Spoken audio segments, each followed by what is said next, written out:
Recent trade. WNBA. Oh.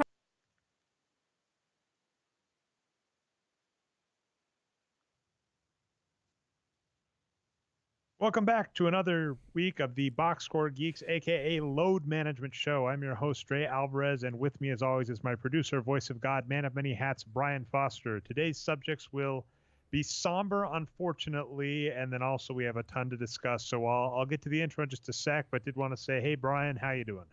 Yeah, what's going on, Dre?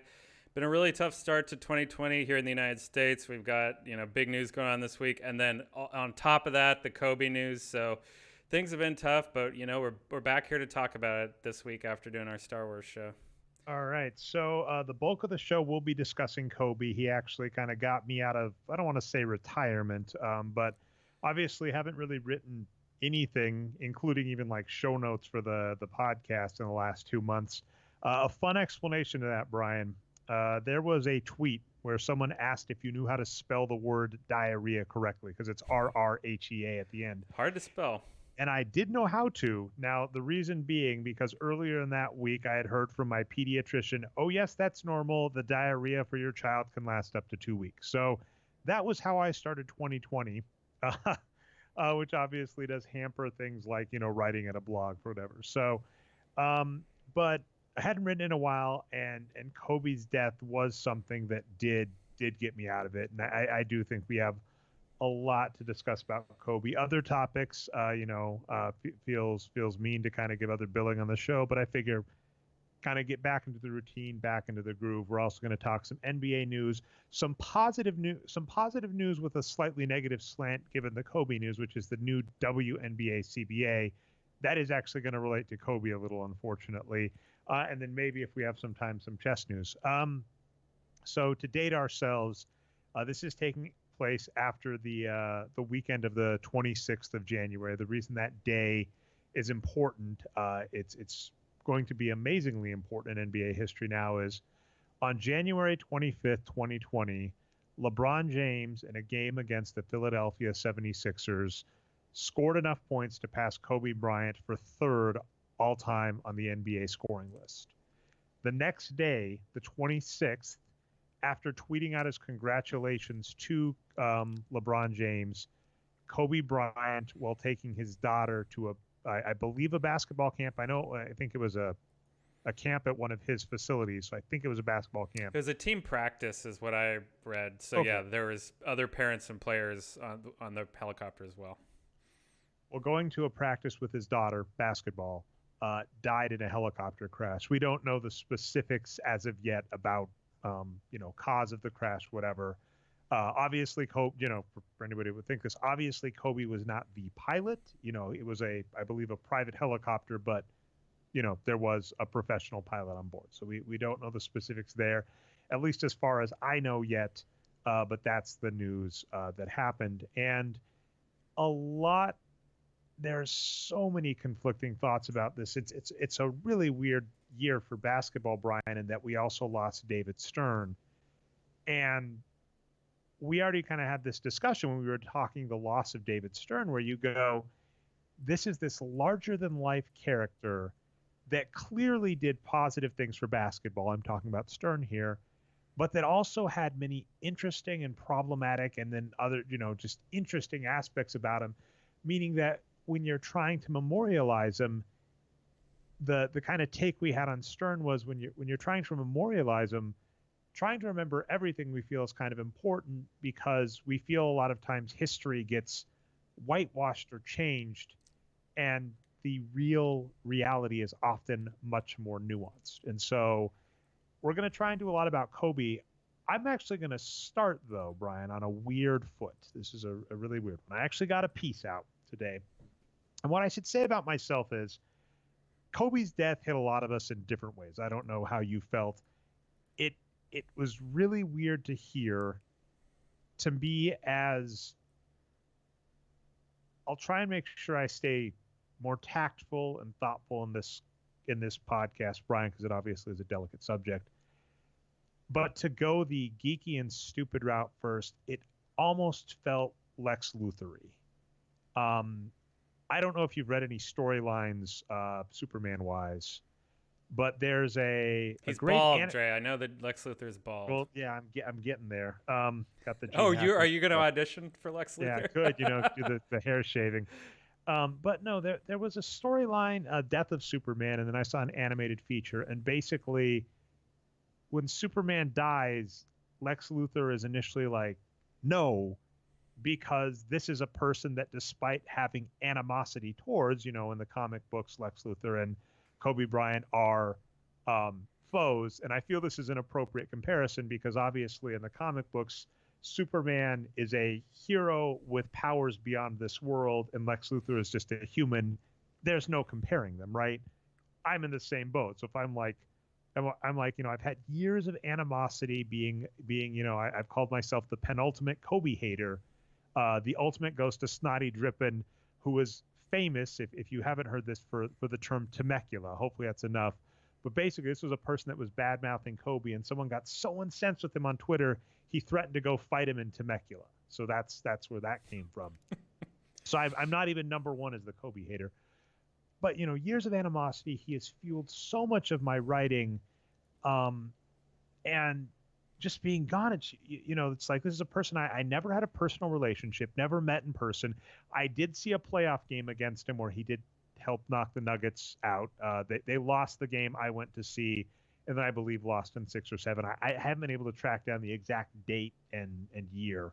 I was trying to go through old photos to pinpoint the exact date. All I remember is the Nuggets lost to Lakers in the playoffs, which was a bummer. So, I haven't had a personal relationship with Kobe, obviously, but this is someone where you think, holy cow, this person has really been a huge impact on my life. And I think that's many basketball fans. And then, of course, legitimate basketball players go even further. And this is someone that they grew up idolizing, then ended up playing against. And in many cases, since he did do Team USA, playing with, it's just a huge figure.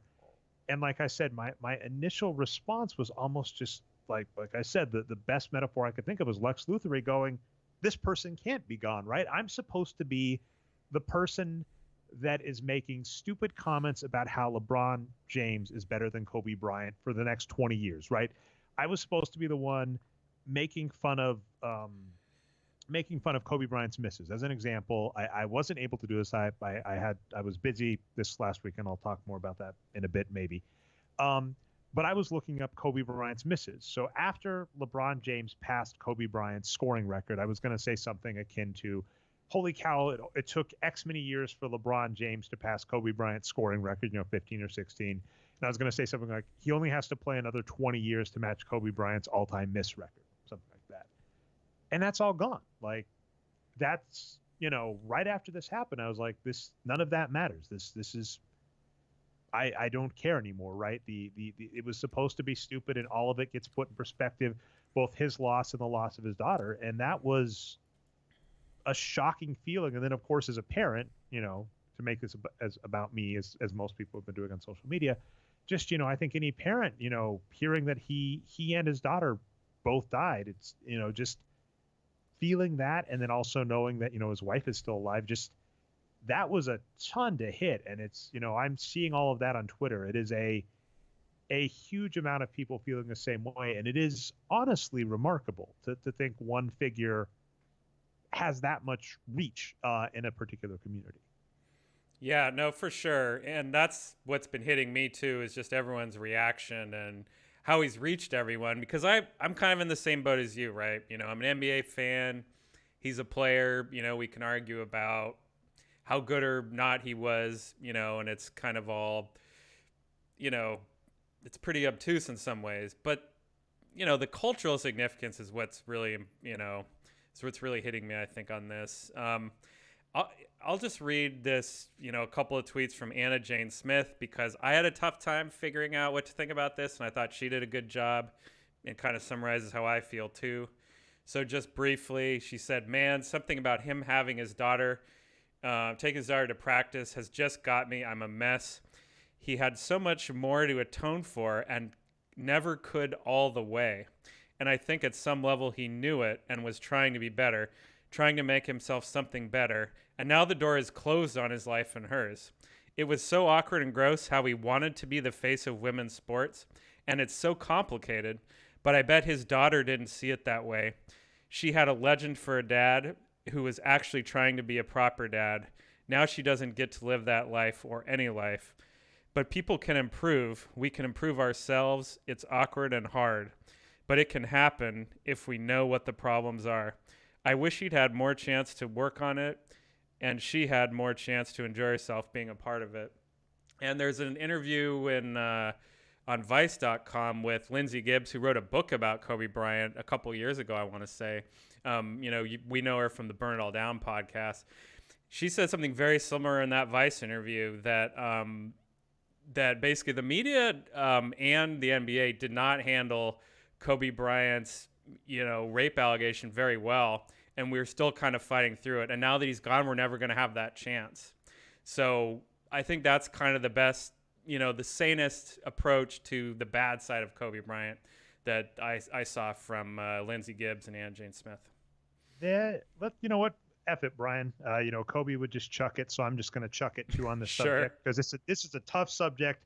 I want to be clear that on the subject of sexual assault, public perception, media, lionizing heroes, it is such a complicated and faceted subject that on an hour and a half long podcast, we're not going to make a major dent in it. Let's just be clear there. And two, before we even get down that road, I want the precursor to be, we are not telling you how to feel, and I would be remiss if it came off that way. There are people, that I saw basically saying, F Kobe, I'm never going to forgive him for, the 2004 rape allegation.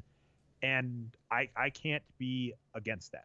There is one area of that was important to me, and you've brought this up before. So this gets into a very hard moralistic area. I've been enjoying the last season of The Good Place, which touches on these subjects, but the idea of how to perceive things. So we've had cases in the past where you have noted something bad happens to someone, and the news media, depending oftentimes on their ethnicity, will come out and explain how this was a good or bad person, right? I can't, this person was shot, they were involved in drug activities and gangs, so it was okay, right? Or this person, it's not fair that this problematic person was shot because they were a pillar of society. And it is just enough to ask yourself if you really think that anytime death is involved, that's justifiable as a punishment. And oftentimes the answer is no. It is very frustrating how the media and people can sometimes try and justify a death by saying, well, this was a bad person. And so my opinion, and I hope it's not outlandish, is at least for what we know of the 2004 case of Kobe, if your belief is he deserved death and the death of his daughter for that, and that's an adequate punishment, we will never be on the same side. And I say this as someone who, I'm not pro death penalty. So this is one of those cases where I can wholeheartedly agree that Kobe Bryant, the Anna Jane Smith, as you were noting, that tweet, I am on the side that I do not think Kobe was properly reprimanded for what he did there. Or I would argue from my perception, did not seem like he had done enough to make up for it. And yes, I agree. I agree wholeheartedly. This is interesting, though. I agree wholeheartedly that I don't believe him being, sorry, this is so many double negatives because I'm trying to get my thoughts straight. Him being the face of women's basketball was very, very weird. And I was going, with many others, are you serious? Could we not pick a better person to be the ambassador of the WNBA than Kobe Bryant? Can you really not see the problem there? Like, don't use Kobe Bryant and Derrick Rose. The one thing I did not realize was essentially that his daughter was a huge UConn and WNBA fan, and very much like other rich, successful parents, he was trying to push for her to be a future WNBA star. There is a gut-wrenching interview. I don't know if it was Fallon or Kimmel, but he's talking to one of them, and they asked, is your daughter interested in playing professional ball? And he's like, oh yeah, she wants to go to the WNBA. And he said he'll have people come up to him, and he's still alive, and say, hey, you really need to have a son. You need someone to carry on the little Kobe legacy, just like Bronny hopefully is going to the NBA, and I'm sure LeBron James is fully on board with that happening. And he said he'd be with his daughter, and she would basically say, nah, I got this. I'm right here. I'm going to carry on his legacy. And there is an amazing meme that caught on, I think, in the last month, right, of him sitting courtside with his daughter, and she's like watching the game stoned face, and he's explaining what's going on, and they're like kind of smiling back and forth to each other. So, well, can I interrupt though? It's more than that, Dre. What's happening is she's talking to him, and then she interrupts him and finishes his thought, and he smiles because she knows he's right. And it's all nonverbal, but that's what happens. well, yeah, I mean, it's verbal, but we can't hear it because we're it's the sideline camera panning over because they're at a game. It's not they're not mic'd up. It's just, oh, hey, look, Kobe's on the sidelines. Another really funny Kobe sideline one is there's early days because they're super young. Chris Rock and Dennis Spade are sitting sidelines at a Lakers game, and Chris Rock's apparently trying to like crack wise. I'm 100 years old apparently, Brian, but Chris Rock is trying, make jokes to Kobe Bryant, and Kobe Bryant's just sitting there staring straight ahead. So, those were some fun ones. But what I was going to say on the WNBA face the WNBA thing is his daughter and him trying to go through that really shone a light on it of going, oh, this makes sense what he's doing. I think there is oftentimes with rich and successful people where there can be a lack of self-introspection of realizing, oh, I shouldn't say or do this. We see this all the time. And so I wouldn't say Kobe was different in that regard, but I was going to say that the daughter route and being a family person, this was another interesting one, Brian. This entire death, part of this happened because he was spending time with his daughter and using a helicopter to overcome traffic. And there was another interview I saw where he was saying that he really tried to make sure he had time for his children, for his daughters. And that was one of the reasons he went the helicopter route. I'm sure it's equally bad, if not worse for you, Brian, but Los Angeles traffic is horrible.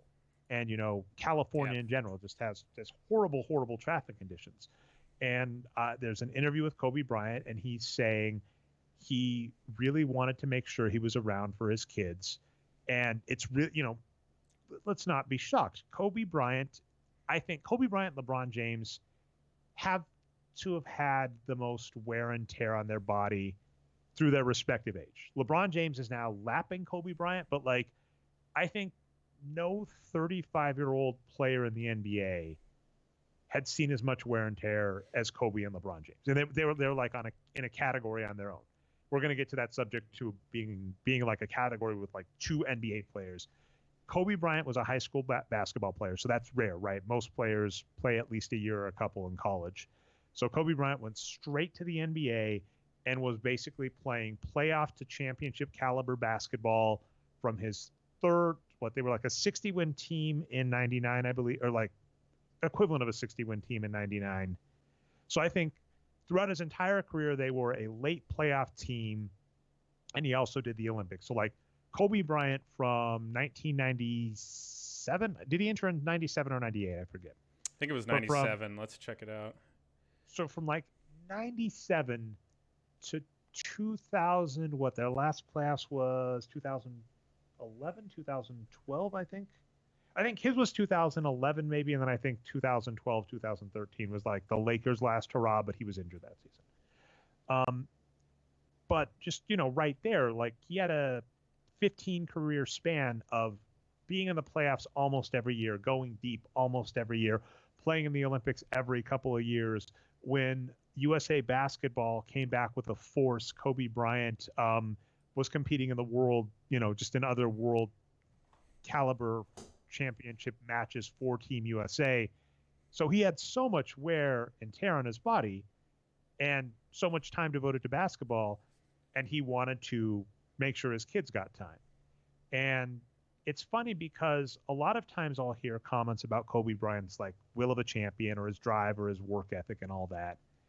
And with apologies, I'll sometimes get a little upset by that, because if you are a player that's made the NBA, you have dedicated your life to basketball. And there are other players in the NBA that want to win just as much as Kobe. There are other players in the NBA that practice just as much as Kobe. He might be near the top, but I would often get frustrated as if this was something that made him unique, as if he was the only basketball player that really liked winning and really liked practicing a lot, in a league full of people that are playing basketball professionally. That said, listening to him talk about how he really was going out of his way to make sure he got time for his kids, an example he gave is he's like, his wife would say she could pick up the kids from school or have someone pick up the kids from school. And he'd say, I want to do it. Even if it's 20 minutes, that's 20 minutes I get to spend with my kids. And that is a take I've seen a lot of people come out with, which is to say it does seem like Kobe Bryant was a very loving and supportive father. And that actually did something for me where I'm going, certainly he's not alone in that again, either. There are other loving parents in the NBA. But I give that a lot more respect. We talk a lot on this show about frustrating machismo culture in professional sports. You have to fight whatever.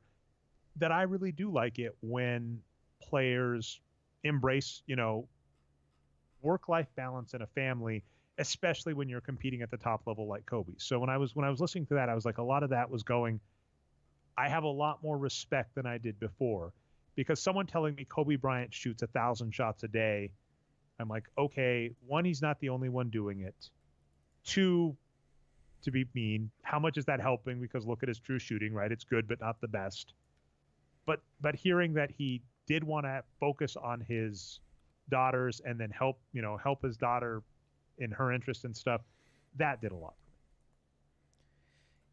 Yeah, it's, and I saw that interview where he talks about the origin of the helicopter as well. And I guess I'll shoot my shot on this one too. But my first thought of it was, if California had better public transportation, maybe Kobe would still be alive, even though he's rich and one of the most famous people around, and he has the means to try to circumvent, the bad public transportation with a helicopter, it's a little bit dangerous. As people have been pointing out, private helicopters are much less safe than a commercial airliner. And even Arturo said something like, they have these 4-prop, drones. Why don't they have 4-prop commercial helicopters? So anyway, that's just the nerd government side of me is like, yeah, I mean, we should improve society somewhat, to quote a famous meme. Let's go down that a little bit to keep this a little more light, because I actually appreciate it and it strikes close to home. Reason it strikes close to home for me, Brian, my mother is actually a transportation planner, and she helped bring light rail to Colorado to Denver. So she used to work for RTD, and she helped bring the light rail system to Denver. I got to ride on the light rail before it went public. It was awesome. So strikes close to home.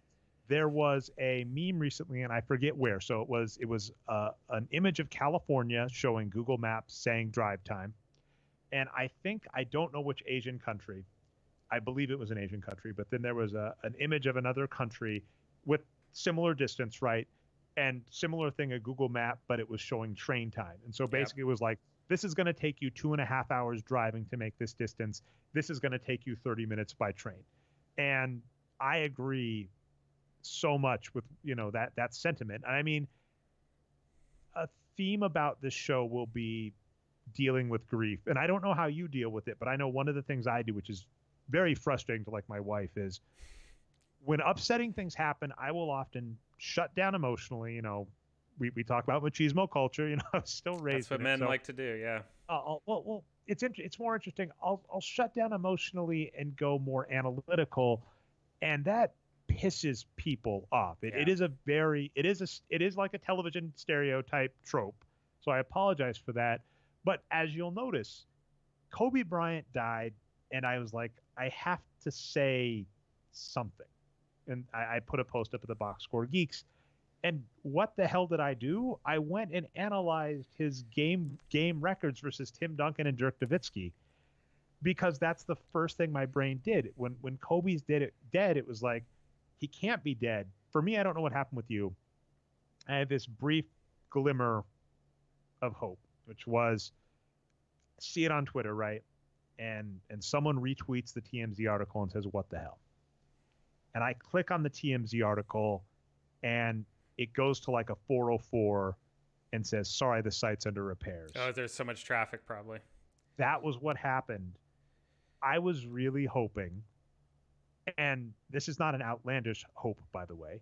I was hoping that someone had hacked the site and put up a fake story, and that this was all a sick joke, and we were going to find out someone hacked TMZ and put up a fake story about Kobe because, timing wise, right?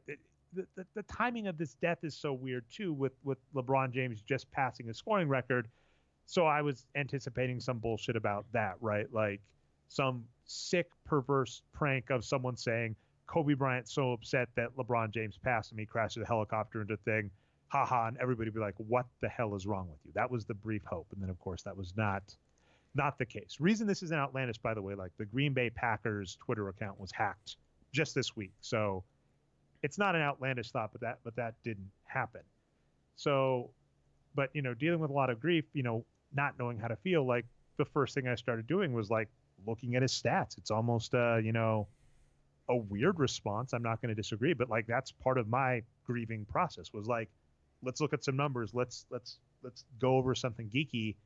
That was what I ended up doing. And then, I ended up going, well, this is what I'm going to write about.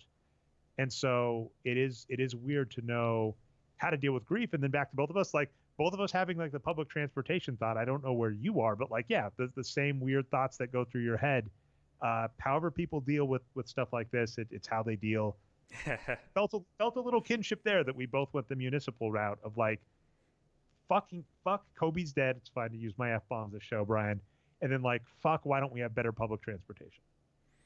Yeah, and I think it's a natural reaction. I was thinking the same thing, to be honest, thinking about the show tonight, because we're definitely going to talk about Kobe, but I didn't feel like I wanted to be the one again to say what I was saying at first, to outline his cultural significance and all that. So for us, going to his numbers is what we can contribute really to the public sphere, and whatever that happens to be, much smaller than other writers maybe, but yeah, it seems like the natural response to me, and I enjoyed your article. I was going to go a funny route, Brian, because as I mentioned, I was hoping, even though I think I'd written a couple times that I was probably done writing about Kobe. That was bullshit, of course. I was staunchly against Kobe getting 2 jerseys retired. Right. And this has been one of our points of contention. I'd be like, why the hell do we have to honor him? Whatever. And it was interesting. This article I wrote today, let's break down the numbers that I put in the article. If we use the controls of played an adult career with a franchise, that's 18 plus years, won an MVP, won a finals MVP. Now, here's what gets interesting, Brian. Let's control a few of those. Kobe Bryant's 2008 MVP, I believe, let's go to the numbers, falls under the threshold of I'm okay with it as an MVP if I've talked my litmus before, which is kind of going, as long as a player put up a good season, I am not actually upset if they got an MVP. So that means there is a very small number of MVPs that I am legitimately upset with. I believe Allen Iverson's 2001 and Derrick Rose's, I want to say 2011. I think those are the only 2 MVPs I am legitimately upset with. Because, yeah, Kobe Bryant was a top 20 player that season, 12.7 wins produced, and was the top wins producer on his team. So basically, I'm not saying he's the best player that should have won. I would have given it to Chris Paul or Dwight Howard if I was the voter, or even LeBron James. But I don't think it was an undeserved MVP. And that makes any sense.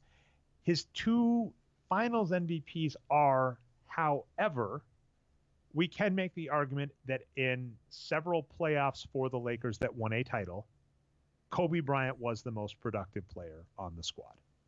So essentially, this is a funny roundabout way of saying, one, you can't take someone's awards from them, right? Whatever the criteria they have for giving them the awards, that is what it is. We can disagree with that criteria, but you can't take away the fact that Kobe Bryant has 2 finals MVPs and a regular season MVP. 2, being me, I can say there's an argument for having him earned both of those under our echelon, where, like I said, what I will do sometimes for calling someone best in the league is I'm like, if you're above this threshold, I don't care. Like, I might think someone's more deserving. I might disagree with your placement, but I'm not going to feel bad. You have to be 2001 Allen Iverson, who had no business winning that MVP. Don't you go anywhere, Allen Iverson. I've got to have at least some outlet for my nerd rage and my analytics take on overrated stuff.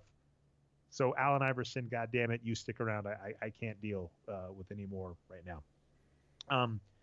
But there's an argument for Kobe Bryant being in those spheres. So anyway, 18 plus years with a franchise, legally adult career, I called it.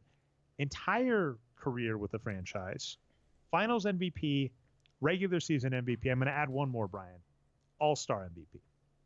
And I think his All-Star MVPs are like obviously earned, right? Because All-Star games are like exhibitions, and he at least I've got to buy if I look over those three. I think he has 4 All-Star MVPs.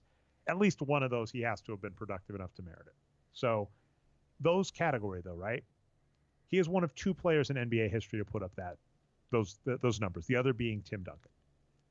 And so when I was saying Kobe Bryant did not deserve 2 jerseys retired, after writing this article, I've walked that back a little, and the way I phrased it in the article is I was like, that doesn't happen, right? There have been 3 players in NBA history, Dirk Nowitzki, Tim Duncan, Kobe Bryant, that have those accolades. You have to subtract out the All-Star MVP for Dirk, but that have done that with the franchise, right? Entire career at the franchise, Finals MVP, regular season MVP, over 18 seasons. 3 players ever. And I'm going to make sure I qualify this too. I think you might even go back. I think Havlicek or West, I think, had like 16 years with the Lakers or whatever. This isn't the modern NBA that had free agency, right? So like, I bash on the 60s and 70s all the time, but like, I'm sorry, I'm not counting like Bill Russell's 11 rings with the Celtics when the league had like 8 teams and no free agency. Like that's a joke. But this doesn't happen, right? There have been 3 players that have done it, and it's never going to happen again. Right? Like another, I put in the article, I was like, thanks in part to Kobe, the popularity of the game exploded. And so we have shorter contracts, more money. Players that want to win a title will have to move around to do it. We're never going to see this again, right? Kobe Bryant, Tim Duncan, Dirk Nowitzki, that's it. And so when I was like, why the hell does he have 2 jerseys retired with the franchise? It's like, I walk that back a bit because that's super rare, right? That kind of career with a franchise does not happen, and maybe he deserves both jerseys. Yeah, I don't know what I think about the jersey, to be honest. I guess a franchise can do whatever they want with their jerseys, maybe, is my final answer. For instance, Dallas Mavericks are retiring 24 as well, even though, like you just said, he never played for the Mavericks. But, Mark Cuban wants to honor Kobe, so he's going to retire 24, but not 8. He's meeting you halfway there, I think, Dre. He's only retiring half of Kobe's jerseys. I mean, although I should also say there may be already some Dallas player really good that was 8, so I don't know. But I guess what I'm just saying is that was an interesting part to me, is going, this kind of career doesn't happen. And despite the fact that we're numbers nerds on the show, I know you and I have had this back and forth a lot, where I think I'm this annoying Kobe Bryant fan hater, whatever you want to call it, and that I think I rate him lower than mainstream, but then higher than the nerd community. So like I get you definitely rate him higher than me, I think, in terms of his play. I think one of the things I used to do is I said, if you kind of viewed Kobe as this weird triathlon like player, right, regular season, playoff, finals numbers, and then you can probably throw in Olympics, right? I forgot to do that. Tim Duncan, does he have a gold medal? I don't think he does. Ooh, I'd be surprised if he doesn't. So the one thing is he played for the national team during those kind of down years, but I'd be surprised if he doesn't have one. Okay, I'm gonna look that up really quick, because then I'm done, right? Like that makes life easy. All right, so I think Tim Duncan has a gold medal. He has a FIBA Americas champion. He does. He only has a bronze medal in the Athens Olympics. Now, admittedly, here's what's rough about that Olympics, right? Kobe Bryant didn't compete in the Athens Olympics because he was dealing with the rape charges, and that was what led to the NBA revamping Team USA and getting, Kobe, LeBron, Melo, Wade all together. Yeah, but Kobe, basically, that's an easy way for him to stand alone now, right? Because there is No way in heck, even playing for the national team, that Dirk has a gold, right? I do not recall. Jeremy's So never won a gold, no. At least not he in has, this. internationally, he has a bronze in the 2002 United States World Cup. So Kobe Bryant, if we throw on international, Brian, and require a gold medal in the Olympics, that's it, right? There has never been a player with one franchise that has that all those accolades together. Yeah, that's fair. So I mean, but yeah, so to back to the point, like being the nerd people with the numbers, recognizing that there are other things that matter um, in regards to the game. I think I've always kind of done that, saying as an individual player with individual numbers, Kobe Bryant is never as high as these other people as compared to Michael Jordan, LeBron James, Magic Johnson. But if we take the composite of Kobe Bryant, his entire career, and say and put that all in one player, which by the way is the interesting fact. Neil Payne over at 538 once called me crazy because I noted when Kobe Bryant got his scoring record when he passed Michael Jordan. I said if you took Kobe Bryant's scoring numbers and just basically took an average player, right, league average player throughout his career, league average shooting guard, that this person would be right behind Kobe Bryant on the scoring list. And someone said, well, that's crazy. Neil Payne was like, that's crazy. Now, first off, no, it's not. My take was very sound to say we would not be impressed with some of Kobe Bryant's shooting seasons if instead of being told one player did it, the Lakers backcourt put together, a 55% true shooting season for the year on 25 shots or whatever. That would not be impressive. But Kobe Bryant's composite career is in fact impressive, so there is something to that. And I think that's always been my take, is going, when you're breaking down Kobe Bryant, breaking down his entire career put together on one person is extremely rare. And so, like I said, we have never seen a player, now that I get to have that gold medal, Brian, there's never been a player that has done everything Kobe has done with one franchise for as long as he played. And, sometimes there's stuff beyond just the numbers in the game. So I've lightened a little there, Brian. And some of that was just, doing the research after the fact. I mean, I think what I've always said about Kobe Bryant's career, and I guess I'm sticking to it for now, is just the most impressive thing is the length of his career, right? And that's sort of why it's so shocking that he's dead now, is because, pro sports in general, especially when you're a kid, you ascribe these like almost superhuman physical attributes to the players, right? They're, bigger and faster than, almost anyone else, right? That's why they're pro athletes. And Kobe was like that. He just played for so long. Even when he was hurt at times, but usually he played through those injuries. And, he was just a Superman physically. Even though Shaq, his teammate, of course, had that nickname. Kobe was like that, right? And that's why it's, so weird to see him gone now in a way. But for me, even though he played that long, I can't compare him to someone like Kareem Abdul-Jabbar. He wasn't as excellent for as long as Kareem was, even though he had some good seasons. I always think he's more like Cal Ripken Jr. in the MLB. He just played a ton of games. He had some all-star seasons, some really good seasons, some bad seasons as well, but he was the Iron Man. That's kind of how I've seen Kobe's career. Well, I also like the Derek Jeter comparison, yeah. But I mean that is the point, right?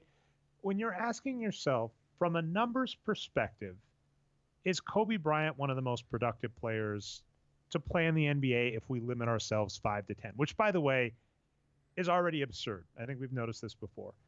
When I worked at Google, I was one of, at the time, 30,000 employees. And on day one of orientation, they showed these charts that were showing how impressive it was that you had made it to Google, because this many people interviewed, and of those many, this many people submitted a resume, and of those people that submitted a resume, this is the number of people that got a phone interview, and of those people, here's the one that got an on-site interview. Of those, the people that got an on-site interview, here's those that actually went to the hiring committee, and those that went to hiring committee, here's how many were decided, and then here's how many ended up at Google, right? So it was this impressive, can you believe you're here? This is super prestigious, right? And I still wear that with a badge of honor. Obviously, Brian, I don't mind bragging about it. Brag when you do impressive stuff occasionally. But When I was at Google and I looked up like NBA numbers, like 5,000 players had played in the NBA ever. That's entire history of the NBA, as compared to 30,000 people at the most prestigious software firm at the time. I think they were ranked number 1 or number 2 best place to work when I was there. Stuff has changed, Brian. The world's a weird place. That was the case. And then in a given NBA season, they've since expanded the roster to 15 spots. There are 450 active players in the NBA. So, you're asking for the top 1% of already the most prestigious elite league of people in your field, right? Like, that's such an absurdly high place to put it that when I say Kobe Bryant's probably in my top 25 to 50, that's where I'd put him on my all-time list, I'm willing to bet. That is still, right? Like, yeah, it's amazing. If there have been 5 to 10,000 players ever in the NBA, and I'm saying this is the hardest, best league, right? If I'm saying all professional basketball players ever, this is EuroLeague, this is the NCAA. The NCAA is a professional league. I'm sorry, anybody that thinks differently is fooling themselves. That is such an absurdly high number that it gets funny when people are like, how dare you not say he's the top 0.0001%? You just said he's the top 0.0001%. It's like, I'm sorry. That is just what it is. But that part gets weird. But then I'm saying, like, when you look at just how he was viewed and the culture and all that, that is a different part and much more interesting. Yeah, absolutely. And I think his play style is part of that in some ways, because it's that, Allen Iverson, Michael Jordan style, right? The hero ball, where he's willing to go, out and shoot those fadeaway, contested, long range, 2-point shots and make a lot of them. Even if it's not efficient, it's pretty damn amazing to watch. And, we both think Allen Iverson is an easy Hall of Famer, even if we don't like his numbers as much as some other people, just because of what he meant to the game. Off the court as well, in fairness to Iverson. But he was still amazing to watch on the court and incredibly skilled. And Kobe's style was really fun to watch, especially if you're a fan. For me, as a hater, it was frustrating. And, I kind of have that with James Harden these days, even though I think Harden's a much better player. It's like, come on, you're so good. Can't you just play a little more efficiently and help your team out? But, yeah, I mean, of course the fans are going to like watching Kobe play. Well, I've got kind of a funny thing, and I think this will bridge to the uncomfortable subject I want to spend a little time on. You brought up Lindsay Gibbs, and we'll talk that a little more. We compare professional sports in North America, worldwide at this point, to professional wrestling a lot. I bring up this cracked video all the time where they note that the NBA, Major League Baseball, football, ostensibly stole WWF's playbook from the 80s, which is wrestling. And for those that don't know, wrestling is based on vaudeville and it's theatric. And there are some very simple concepts about wrestling, which is you have you have heroes and villains. They're called heels and baby faces. Heels are villains. Heroes are baby faces. These people, right, they attempt to generate heat. That's basically getting audience engagement. Heat is anger, right? So the heels want the fans to boo them. The heroes want the fans to cheer them. The goal of wrestling is to evoke emotion out of the fans. And there are people in professional wrestling that are the villains, but their goal is to get people to hate them. And two of the most famous names, X-Pac and Vicky Guerrero, they are notorious. They're actually known in the business. They've been named, or it's called Vicky Guerrero Heat or X-Pac Heat, because the audience hated them that much. And so wrestlers will strive for this. And as I noted, professional sports have stolen this. Kobe Bryant was a heel or a babyface, depending on where you were at, and generated so much heat that it is just absolutely ludicrous, right? So when we're talking about a game, it's like a wrestler I'm going to compare him to in multiple ways, Brian, is Hulk Hogan. Because Hulk Hogan was the WWF and WCW. I think his ultimate period is like mid 80s to mid 90s, right? I think was his heyday. He built up WrestleMania, which made the WWF, now WWE. He went to a rival promotion called WCW, World Championship Wrestling, as part of the NWO. A lot of acronyms, Brian. As part of the NWO Wolfpack, and it was one of the biggest things in professional wrestling in what is known as the Attitude Era of wrestling. Just this person that's bigger than the sport. And what many people could tell you, probably rightfully so, is Hulk Hogan was probably not the best wrestler, not the most proficient, and wasn't even necessarily the best on the mic. I think a lot of help he had was, for instance, there's a announcer named Mean Gene Okerlund that kind of became synonymous with Hulk Hogan, both interviewing him and talking about him, and I think he did a lot for Hulk Hogan's career. Hulk Hogan was the face of wrestling, but you could probably say there were better wrestlers or more reliable wrestlers or more in shape wrestlers, right? Bret the Hitman Hart was from the same era, and many people would tell you he was a more technically proficient wrestler. Hulk Hogan had lots of attitude issues there. There was another wrestler, Shawn Michaels, one of the most well-known as well. Hulk Hogan did not want to sell for Shawn Michaels, so there's this hilarious match between the two where Shawn Michaels is so upset at Hulk Hogan, he's just like falling over the top and making it obvious it's fake because he's really upset with Hulk Hogan. Hulk Hogan reminds me a lot of Kobe Bryant, where you go, when we start racking up best wrestler ever, there are many people that are, what called like a mark in wrestling, right? Not a mark, a smart fan, right? Smart is the term I was looking for, sorry. That, know the ins and outs of wrestling that might not put Hulk Hogan as their best wrestler of all time. You'll see names like Ric Flair or Bret Hart, right? But you can't deny Hulk Hogan's impact just as the perception of the sport. He was the face of the sport. And I think Kobe Bryant is in the exact same field as Hulk Hogan is that. And his ability to generate both, baby face and heel heat was amazing. That's a great analogy. I don't think I can top that. And it gets, now let's follow it down. Here's why it gets into the same boat.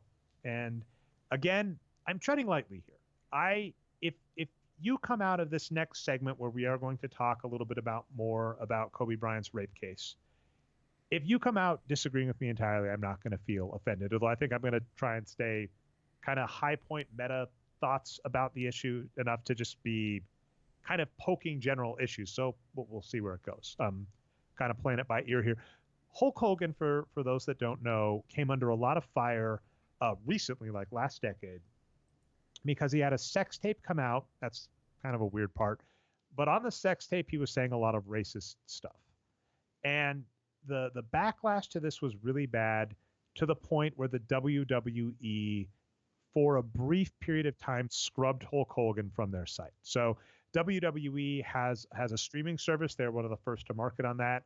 And then they have like Hall of Fame stuff. And so a bunch of references to Hulk Hogan on those services were removed in light of this, scandal he got into where he was saying racist and offensive comments.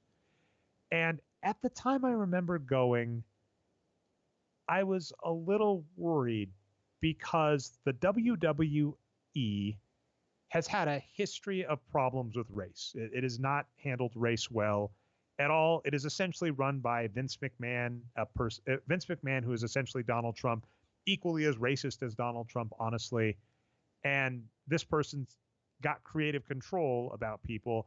And so they've had famous wrestlers do blackface. They at one point basically had a African-American stable of wrestlers that were repeating things that, say, the Black Panther said, except they were the bad guys. So you had these people saying, you're not treating African-Americans correctly, and they were portrayed as the villains, because that's professional wrestling. So I said, professional wrestling has not handled race well, and I'm worried that they are just using Hulk Hogan as a scapegoat to, kind of be the sacrificial lamb to not have to deal with their issues. And then they're just going to wait till the heat dies down and let him back in. And by the way, that's happened to make it even more absurd, right? Like he came back when his return to the WWE was on a trip to Saudi Arabia, which again, when we're talking about problematic aspects of the WWE, why are they doing business with Saudi Arabia? So I was kind of right there. On the Kobe Bryant rape trial, I think Lindsay Gibbs noted correctly that the media and the NBA did not handle it correctly. And that is a societal failing. And that the United States in general, our criminal justice system for sexual assault victims is terrible. As an example, someone horrible, Woody Allen, uh, has had many, many issues with sexual abuse, including molesting one of his daughters. And there was a court case, and the lawyer for his daughter basically said, underage daughter, I should stress too, to make it even worse, said that he knew Woody Allen was guilty, but thought that the toll it was going to take on a child to go to trial with this case was not worth it, and so they dropped the charges. And if you read about lots of stuff, the people that want to up and rally and say, people are just lying about rape, etc., there are cases of that, but the numbers overwhelmingly say most sexual assault victims are not lying. The criminal system treats them horribly. Even if you manage to get a trial, it's a very harrowing experience. Even if you manage to get to trial and get to verdict, like most people aren't convicted, it is a systemic failure of our system for us. And so when we talk about Kobe Bryant there, it is rough because I understand wanting to be mad at Kobe forever. And I actually, as I mentioned, I had no fault. I think I even said that was part of my case. I said, Kobe Bryant has so many on and off the court issues that why the hell do the Lakers need to give him 2 jerseys, right? That was my take then. And actually I might walk it back and say it again now, Brian. But the bigger issue is a systemic one, and that's much harder to deal with, right? It is very easy to say I'm going to be mad at Kobe Bryant forever than to rightly be angry at the world for being completely effed up and super far away from changing, right? I mean, the Kobe Bryant rape trial was in 2004. Many of the issues that we had to deal with then are still around, right? We had Derrick Rose go through a very similar trial just recently with similar outcome and similar reaction from the media. And it's rough, right? It's really rough to go, this is messed up. What do we do about this? And the problem I have is it's bigger than just Kobe, and that sucks. That's the long and short of it I have there. I've got one more point, but I'll see if you have anything. And if you want to just dodge this completely, I understand entirely, Brian. No, I'll dodge it. I'll let you make your last point, and I'll just say that, yeah, the Derrick Rose redemption tour has been very distasteful to me as well. Yeah, we learned nothing from Kobe. The second part, and I've heard this is rough, and so I'm just going to put it as a high-level question without actually, I'm going to dodge myself, Brian. So a point I heard about Michael Vick was, many people are still upset with Michael Vick. He ran illegal dogfighting rings and did go to prison for it. And people are still saying the NFL should never let him in. And you go, Michael Vick served his time under a criminal justice system. And whether or not you think he's done enough, and that was the point I was saying about Kobe, is like, has he done enough to atone? You have to ask yourself, is someone allowed to move on? And this is the rough. I have no answer to this one, Brian, because it is going, first off, the victim so often gets screwed in these cases that there's just nothing to be said, and it is a failing of our system to do anything about it. But 2004, is there, if we are going to say if someone does something wrong, we are going to hold them to it forever. That is an interesting place to be. And again, I don't have fault with anybody that still has not forgiven Kobe. They do not need to. But that is an interesting question to go, are we going to hold someone forever? And then I'm just going to say on the flip side, to make sure this is crystal clear, the other side being, we do not handle victims of crime in this country at all. It is a complete failure of our society. And that's a bigger issue. And so when we're thinking about this, the bigger one we can also say is when we go, well, should this ruin this person's life forever? When we're asking about the perpetrator, the villain, we should be asking with equal fervor, should the victim have to deal with this their entire life?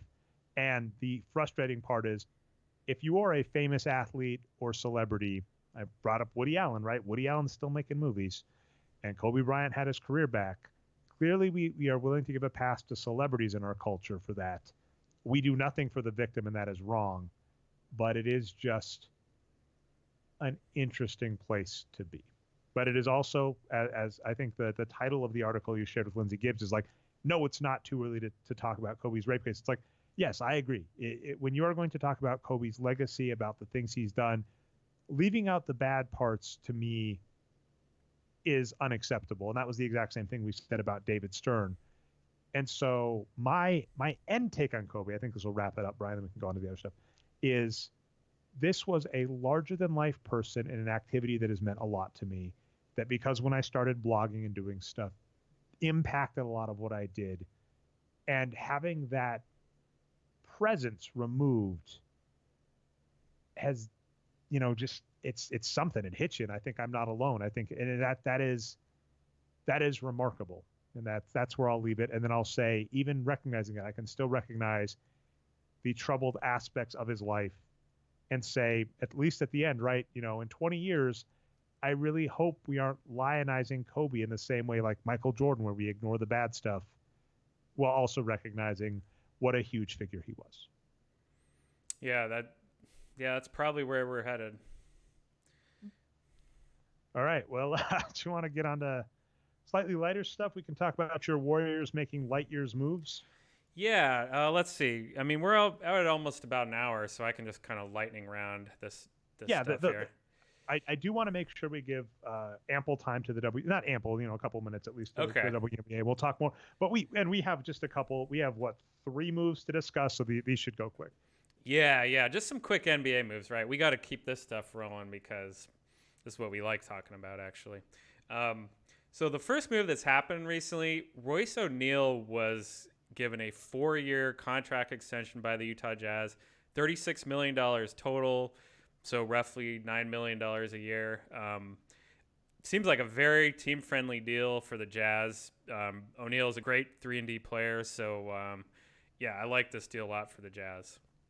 And yeah, his wins produced numbers are basically, he's about 1.5, so not quite a star level, so 150. So that's a better than average player, not quite star player. His minutes have just been increasing every season. 9 million on the modern CBA is nothing. The way to think about it is like you divide by like 2.25, 2.24, right, is the number of wins you'd want. So you can recognize that that's like less than, around 4, if not less than 4. I'm not great at math right now. So this is just an easy contract and a fleecing. The question becomes, what are they going to do when Donovan Mitchell's extension's up? Yeah. There is still time for Donovan Mitchell to turn into a productive player. So I should stress that. For as much as we've, got a new person to jump on the anti-analytics bandwagon or whatever with Donovan Mitchell, it's still worth stressing he's on a rookie contract. He was a below average rookie, or below average NBA player as a rookie, although decent. He kind of had a sophomore slump last year. He is a above average player this season. So the question is, if he has a major jump in season 4, maybe the Jazz can consider keeping him. Our kind of opinion is the Jazz have some very great contracts in Rudy Gobert and now Royce ONeal, so they may want to consider doing something with Donovan Mitchell, but also kick it off and say, Donovan Mitchell's worth his contract right now. That is a problem they can think about in a year or two. Yeah, and Mitchell has been good at times. He was really good earlier in the year and has fallen off. So, yeah, that's a good point. He has time before his rookie contract to really solidify. And, yeah, this ONeal deal is great, though.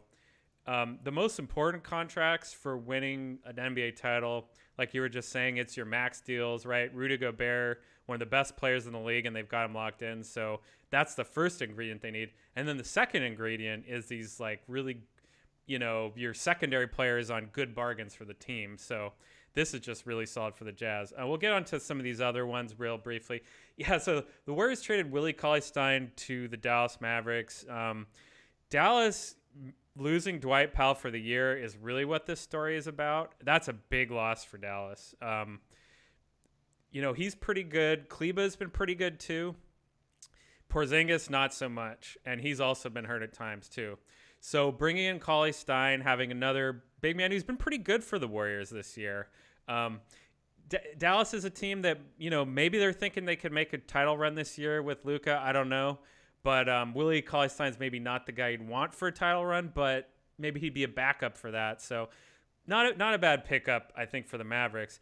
And I'll just point out a side note for the Warriors. They actually did do kind of a light years move here in that they cut Marquise Chris.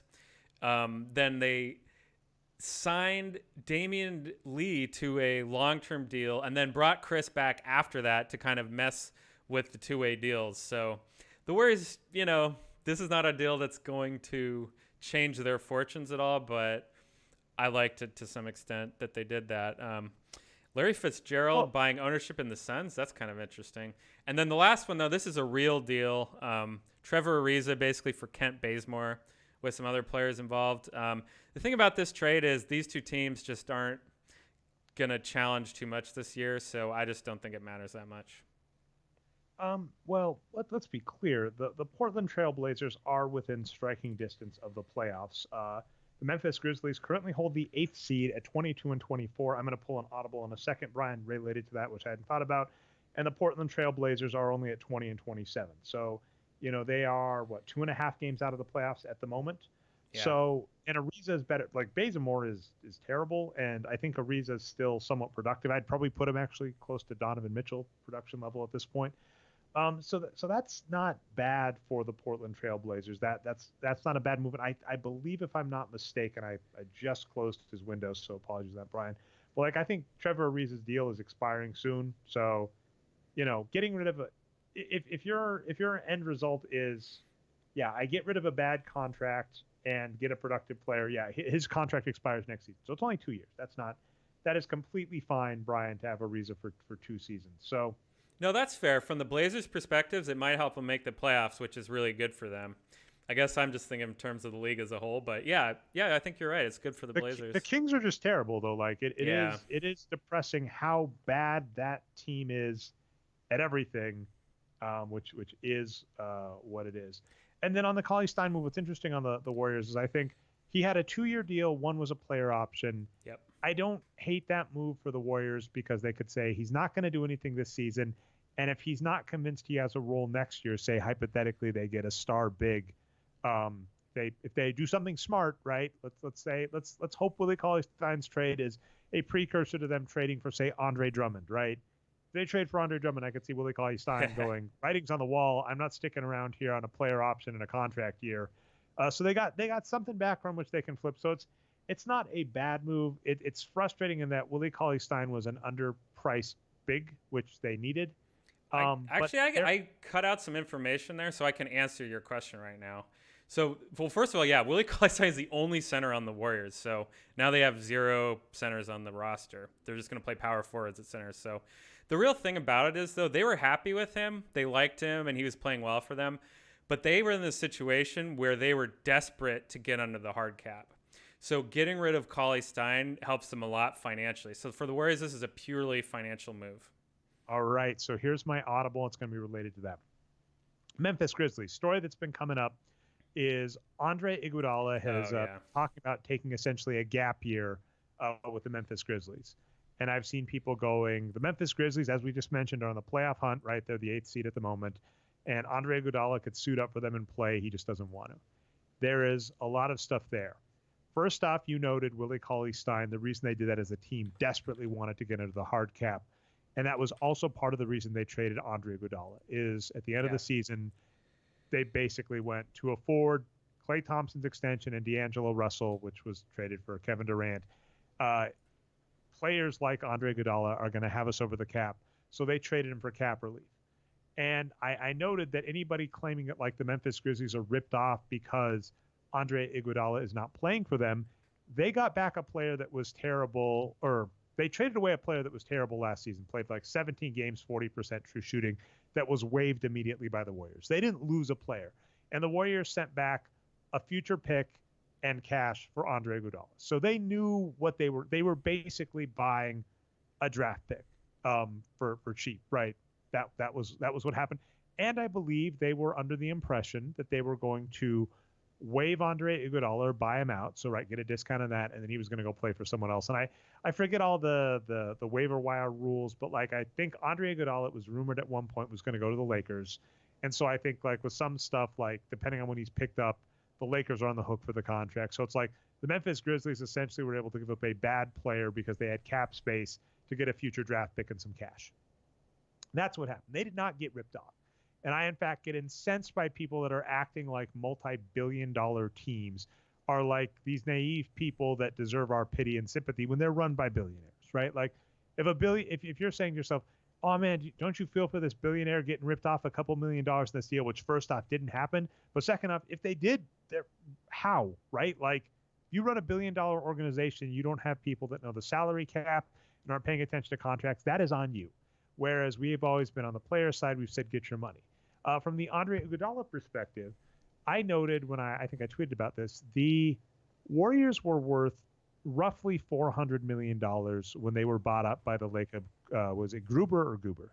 Goober, yeah, he's the other part. And that was by far the biggest NBA sale ever at the time. Not by far, but barely the biggest. I thought the Clippers were near the same. But the Clippers happened after the Warriors. So okay. So, but regardless, they sold it. The team sold for $450 million. Now, we can't really know if this is true, but Forbes has them valued at over $3 billion now. So thanks to Andre Iguodala, in part, helping them win multiple titles, right? He was legitimately like the sixth man of that squad. They've gone up like 6x in value, according to Forbes.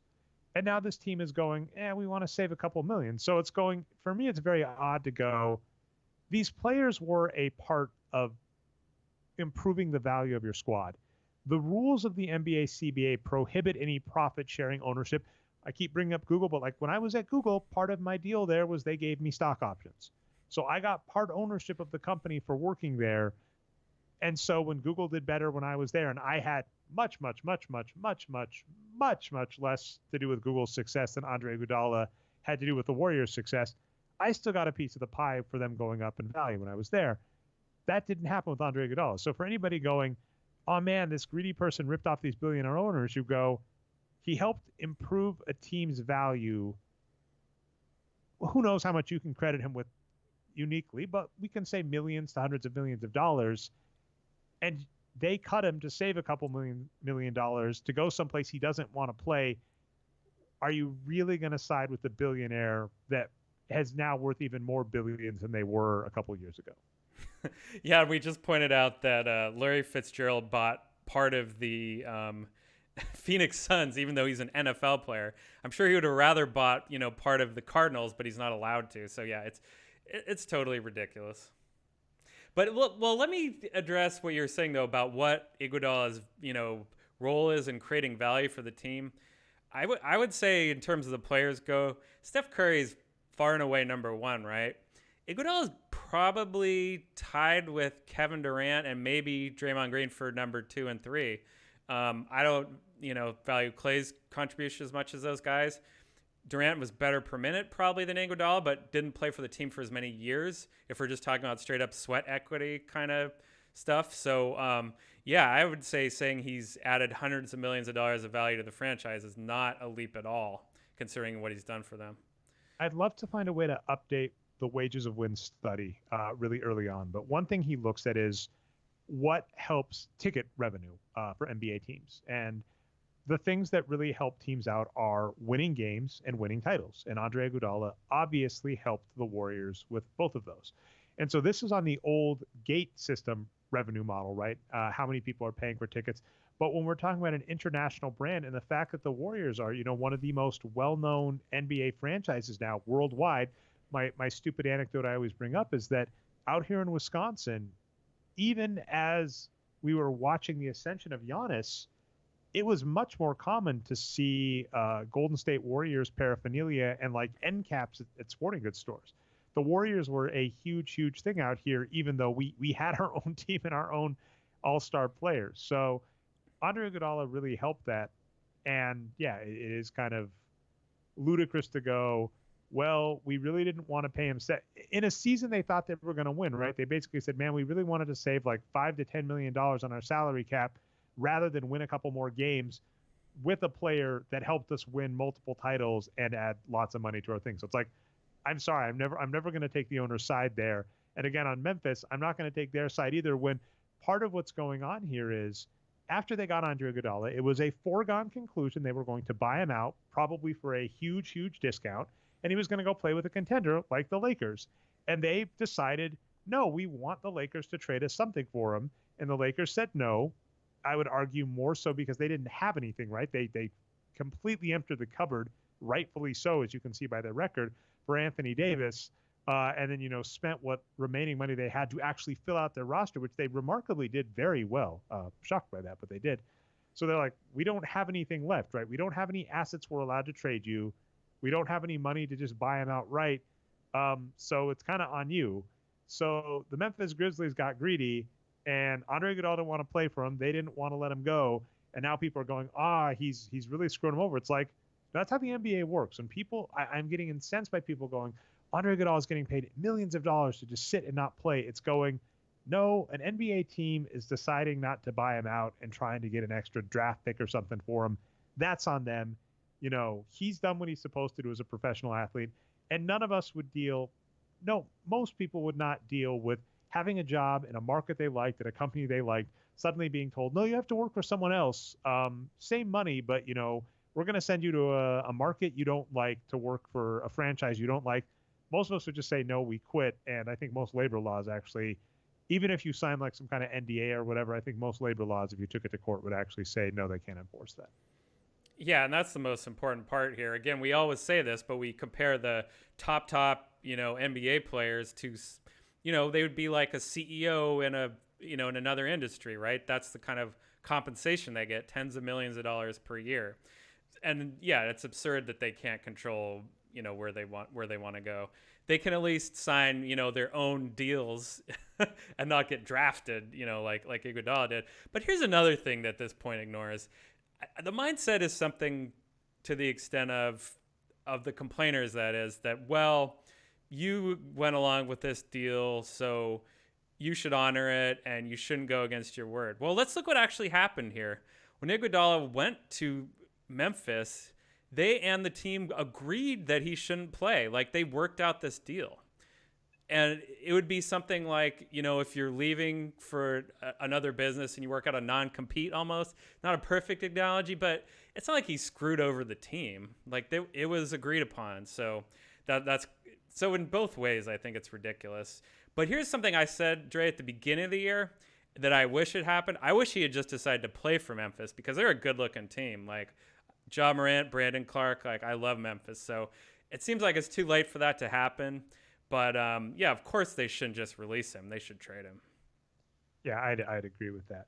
All right, no subtle segue to this. If I'd chosen to go this route with Kobe, I could have. But the WNBA has a new CBA, and it is fantastic. I actually wish I don't know if there's anything official out. I've seen, like, high-level talking points. But essentially, they're moving to a 50-50 revenue split like the NBA. They're raising max salaries for players, I believe, to at least $500,000. So this is huge news. And okay, so it's the max, so 215,000. But essentially, this is amazing news for the WNBA. Really does put them more forward. I get so incensed. I've used that word like 20 times this show now, Brian. But I get really angry at people that are going like, the WNBA doesn't deserve whatever because blah blah blah blah blah blah blah blah blah, whatever stupid reason. Clearly, there is a demand for women's sports. The WNBA does have the revenue to pay their players more, and this was a very, very promising labor negotiation, which, we're very cynical in sports. We often expect the players to get screwed over. So it is great that they got this. And then, of course, we're extra happy about it because I don't know the amount of credit to give him. He's probably Andre Iguodala-ish, where there are other people that have done much more and deserve much more of the praise. But Dave Barry's research at Forbes about WNBA pay that became part of the zeitgeist. I want this stressed. If you heard anybody talking about WNBA salaries and saying they were paid 20% of the basketball-related income as opposed to the NBA's 50%, that's Dave Barry. He originated. And in fact, I've kind of mentioned this annoyance that a lot of times media will not prod beyond one or two sources. I'm annoyed that a professor working freelance for Forbes is the only one that did major research in terms of sports journalism on this subject. There should be more, but he did it. It became part of the zeitgeist and clearly helped because the players were complaining about it. It was a huge talking point. The NBA helped get Dave fired from Forbes because he kept talking about it. but I'm at least ecstatic that the end result is WNBA players are getting paid more. And I want to stress this to anybody that's like, oh, well, they didn't deserve it. They're losing money, whatever. A few points on that.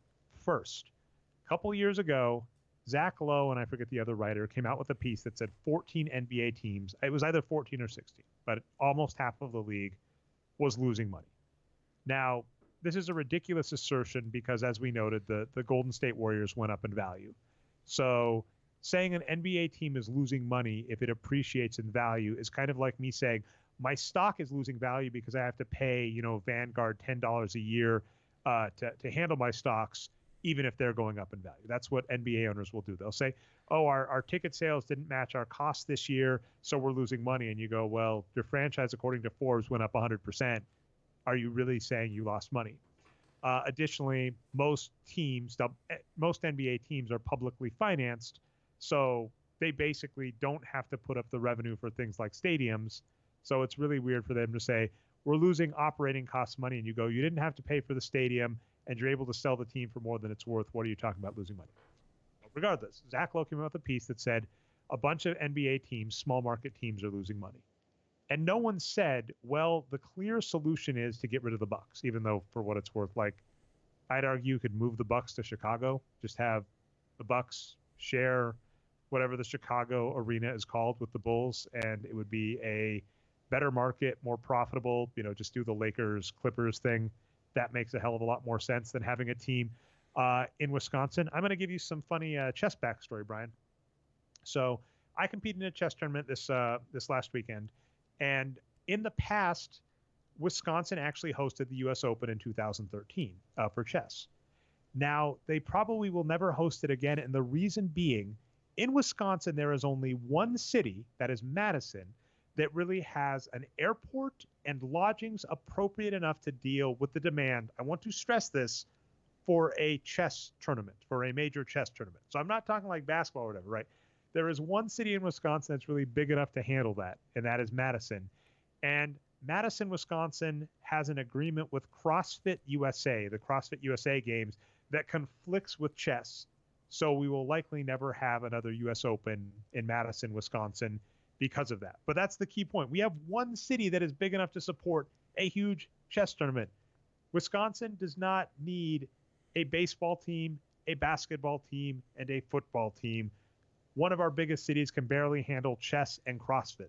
So there are better markets for NBA teams. So first off, I don't necessarily disagree with that assessment. But when these reports of NBA teams losing money come out, no one says, well, clearly cut the league in half. So it's ridiculous when David Stern or Adam Silver says the WNBA is losing operating costs year after year to say, well, clearly shut down the league. Because if you're going to use that logic with the WNBA, the natural extension is to say, shut down half of the NBA. See how well that goes over. And we're told that these small market teams getting the best players like Anthony Davis and Karl Anthony Towns are needed for league parity, for league popularity. So is what it is. Second point is players' salary is tied to basketball-related income, which means that it's money that they have generated. So if there is the contract they have signed means the money is there to pay the players with if they want to, and they agreed to. So anybody that's coming out against this contract, I'm sorry, you're wrong, and it is amazing stuff.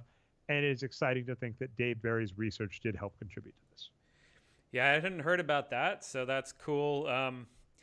Yeah, I hope that the fact that it did come out so beneficial for the players, maybe that means that the league is doing pretty well financially in the background, and that's why the league was able to cave on that. I hope that's true. I don't know a lot about this, to be honest.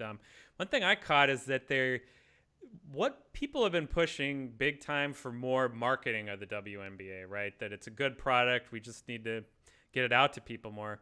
There is a part of the deal where they're going to give at least $1 million per year for marketing. Doesn't sound like a lot, but it's something. That's a start, and that is huge. And we know that about things. I brought up Adam Todd Brown over at Cracked, and he wrote an article talking about how promoters are undervalued, and that just assuming that you have an audience. So, I have 5,000 followers on Twitter. It's easy for me to assume I've got 5,000 followers. I just tweet something out and they'll like it, but that's not the case. If you have a friend on Twitter that has released a book or a movie or something, a Patreon, Kickstarter, whatever that they're trying to get, you will notice them tweet about it a lot. And on the one hand, you can go, man, it is really frustrating how self-aggrandizing they're being, which you're going, if they want that to succeed, they have to, relentlessly self-promote, because that's how you succeed. Simply having a good product does not always sell itself. Sometimes you get lucky, sometimes something goes viral or whatever, but oftentimes people that are successful salespeople have to relentlessly push, find people, ask people, push, push, push. And so it is really annoying with NBA versus WNBA, where you go, the NBA gets tons of free coverage essentially because media organizations like ESPN will list them or play stuff. We see complaints all the time. Oh, there's a championship game for like women's college basketball going on right now, and you've got fly fishing on ESPN2. Really? Or, oh, this huge WNBA game just happened, but instead of, like, Dave Barry is great. Follow Dave Barry if you want to see these in real time as they happen. But like a WNBA playoff game finished, and instead of doing post-game analysis like we'd see with the NBA, they cut away to like a Division II basketball game. So it's like, promoting the WNBA is key for its success, and it first off does not happen organically, and the NBA could do more. Something Patrick and I have both complained about is the accessibility of like merchandise for WNBA stuff. That the NBA has a huge website, stores with stuff. It should be trivial for me to find, a Brianna Stewart jersey if I want one. It seems like that's gotten a little better, but I know as recently as Sloan 2 years ago, when I went to Sloan, Sue Bird was going to be there, and I was like, I'm going to try and buy a jersey and get Sue Bird to sign it for Patrick. I never ran into her, so I don't even feel bad that didn't happen, because then it was a jersey. But like, I couldn't find a Sue Bird jersey on the NBA site at the time. And it's like, that's ridiculous. Whereas, I could find like a throwback to Kembe Mutombo jersey pretty easily. So improving marketability of the WNBA will be key. I'm happy that's in there, because I hadn't read that in depth. So sounds like good news all around. Sometimes it's nice to just have something happy to celebrate about, Brian. Yeah, we'll just watch and see what happens. But I mean, then again, like, League Pass for the NBA itself is apparently still a disaster. So the NBA has a long way to go on a lot of stuff. Yeah, but progress is progress. I think as we come into the election cycle, I'll leave you on a message of hope, Brian, before we leave. It's going, stuff can suck. Stuff can suck a lot. And we can be a long ways away from what is need to do to fix it. But making incremental gains that are meaningful is how we get there. That's what we have to do to it. So don't be like Joe Biden, who argues Medicare for all could take 10 years to even get started, implemented correctly. Ergo, we're all going to die sometime. That actually happened, Brian. So we've got a candidate arguing Medicare for all and a candidate arguing we're all going to die someday, so it's why even bother. You can guess which of those two candidates I'm siding with. And again, same message. If we've got incremental progress that is meaningful, that is a good thing, and I will give the WNBA CBA that check mark of approval for this show. There we go. I got nothing. Tons to go through. I don't think you minded letting me talk, especially through some of those dicey things, Brian. So that's been the show. If you've got any shout-outs, I'll let you give them. Otherwise, I'll hit us out. Let's do it.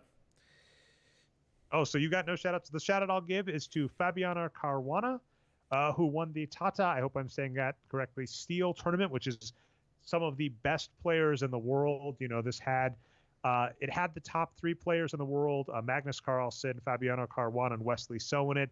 A bunch of grandmasters.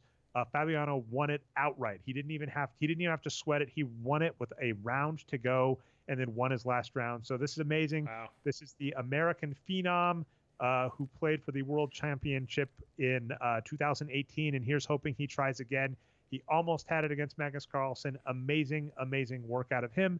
And then I've been on a chess kick. I actually got to go to a chess tournament, the Northeastern Open in Wisconsin this last weekend. Brian, I went 4-1, placed second in the under 1500 section. Good job. And won the under 1200 prize because I have not played chess in years, and the last time I had a rating, it was below 1200, although I'm hoping that will not be the case for too much longer. So anyway, fun chess stuff all around. Fun show. Thanks again, Brian.